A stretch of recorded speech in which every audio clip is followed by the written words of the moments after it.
You're on. Hey, what's up? I'm back. I'm going to show you guys the magguts conversion for my M&P Shield, but before that, I got to give a shout out to Big Joe, who hooked it up with this shirt, Mad Dog Mathis. Alright, let's get to it. Alright, so what I got here is the magguts conversion kit. I've already converted one, so you can see that it does actually add a little bit of space here. This is the 8-round magazine here. If I can compare them, it adds about maybe a 1/4 inch to the bottom of the magazine. So I mean, you're going to sacrifice 1/4 inch for 2 more rounds. And then also what I was thinking is, if you're going to carry this as your carry gun and you want to keep that compact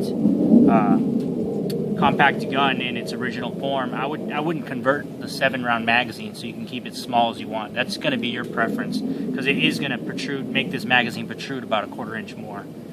So just keep that in mind. You could always have that 10-round magazine as your backup magazine if you want to keep that low profile with that 7-round magazine. So I'm going to convert to 7 rounds so you can see the difference. I don't have another 7-round magazine to show you, but I'll just show this. I'll convert this one for you, so you can see. It's pretty simple. They give you everything that you need in here, and they even give you instructions on the back here. So pretty much the only thing that you're keeping is the shell of the magazine. You're going to replace the follower, the spring, and then the base plate, which is going to add, if you can see here, it's going to add about a 1/4 inch. It even shows it in the graphic. Alright, so that's what I'm going to do. So you only need a little screwdriver, or for me, I'm going to use my knife. So just set this down, and you should be wearing safety glasses, it says to, but it's your preference. So just take out the old spring, pop out that follower, and you're going to just pop all these new guts in here. I'm guessing that's why they call it magguts, right? So this 7-round is going to become a 9-round magazine.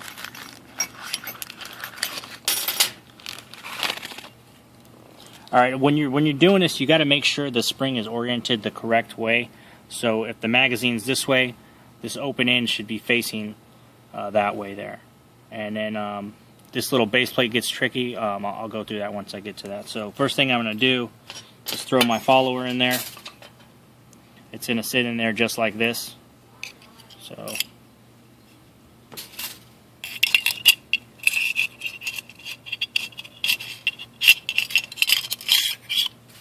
it's going to sit in there just like that.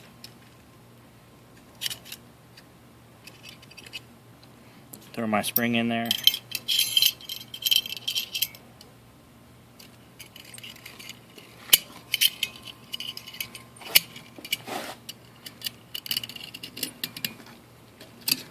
And then it says to slide this base plate on.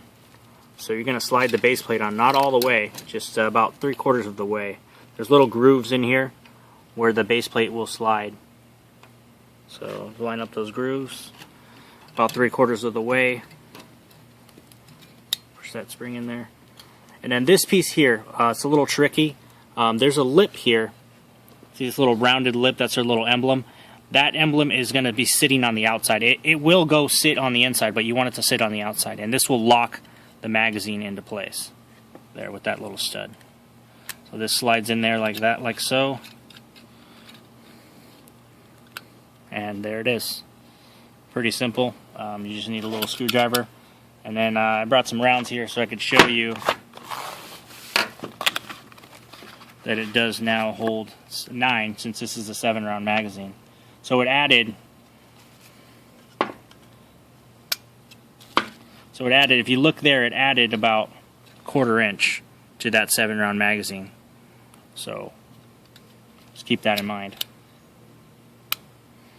They say on the packaging, if you read the instructions, the first time you load it, it might be a little difficult, but after that, it's just so the spring will set in the right position.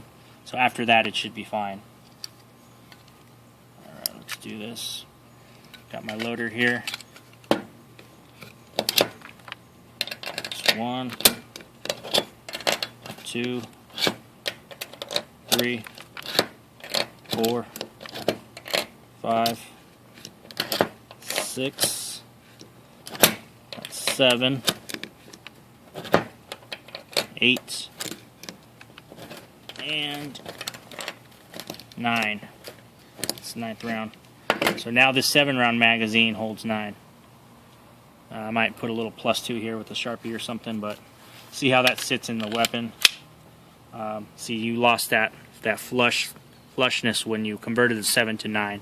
So just keep that in mind. It'll be your preference if you convert the 7-round or keep it as is. But I'm going to leave mine converted so you can see the difference. So now you can see the different sizes in the magazines here.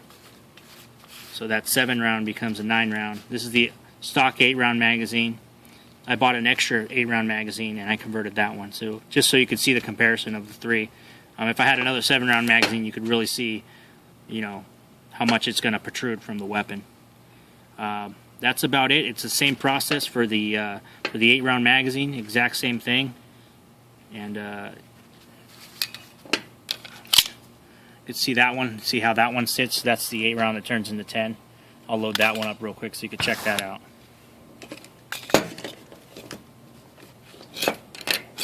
One, 2, 3, 4, 5, 6, 7, 8, 9. Oh, get in there. And that's 10. So the product, you can pick these up for about, send this slide home. You could pick these up for about 34 bucks. But also once you do the conversion, now you're going to have the slip here, so you got to think about that too if you're going to be trying to pull from a concealed position on your body. Also, once the round, just like with any fully loaded magazine, you do a shield. If you're trying to load a loaded magazine onto a closed chamber, you're going to give you that extra. You're going to have to really push it in there. So that's just going to be your training on how you load your magazines, making sure you really seat that magazine properly. Alright, well that's it for today. I showed you how to convert the magguts from a 7-round to a 9-round magazine, and then I showed you the 10-round magazine. They do hold 10. Just remember when you first load it, it will give you a little bit of difficulty. That's just the spring setting into its proper position. Catch you later.